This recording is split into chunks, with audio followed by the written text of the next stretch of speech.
English কিচেনে নতুন আরেকটি ভিডিওতে আপনাদের সবাইকে স্বাগত।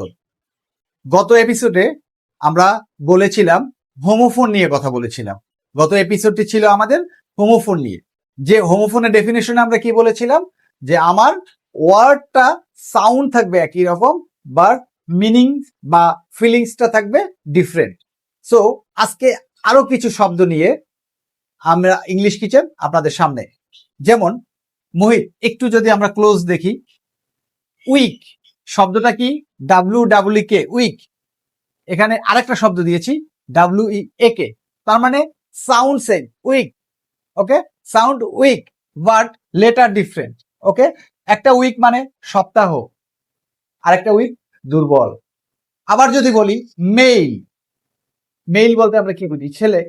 ওকে, মেইল, MAIL, মেইল মানে চিঠি।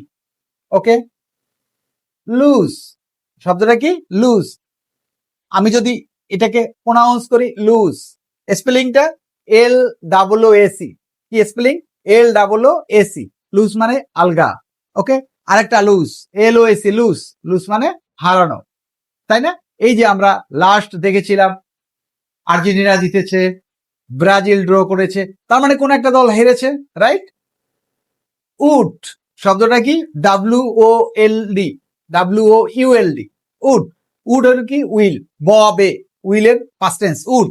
আরেকটা উড, WWD, উড মানে কাঠ, তাই না? আবার অনেকে ফরেস্ট হিসেবে উডকে ব্যবহার করে।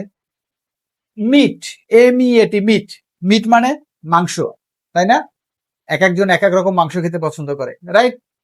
আরেকটা meet, MEET, meat, MEAT, sound same but feelings different.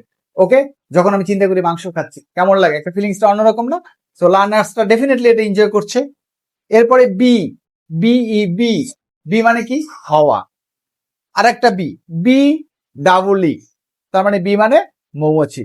So interesting, সব ওয়ার্ড গুলো আমাদের পরিচিত, খুবই ইন্টারেস্টিং, বাট মিনিংসটা বা ফিলিংসটা ডিফারেন্ট। সো দ্যাটস ওয়াই এটার এই টপিকসটার নাম হোমোফোন, বা এই শব্দগুলোকে বলা হয় ইংলিশে হোমোফোন। তো ডেফিনেটলি এটা খুব মজাদার, এবং লার্নার্সরা এরপরে যখন এই শব্দগুলো লিখতে যাবে ডেফিনেটলি তারা এই মিস্টেক গুলো করবে না, কারণ তাহলে কিন্তু অর্থ চেঞ্জ হয়ে যাবে। সো এইরকম কিছু মজাদার ভিডিও নিয়ে ইংলিশ কিচেন সবসময় আপনাদের কাছে থাকবে। আরো যদি কিছু ওয়ার্ড থাকে ডেফিনেটলি আপনারা আমাকে কমেন্ট বক্সে জানিয়ে দেবেন। ধন্যবাদ সবাইকে।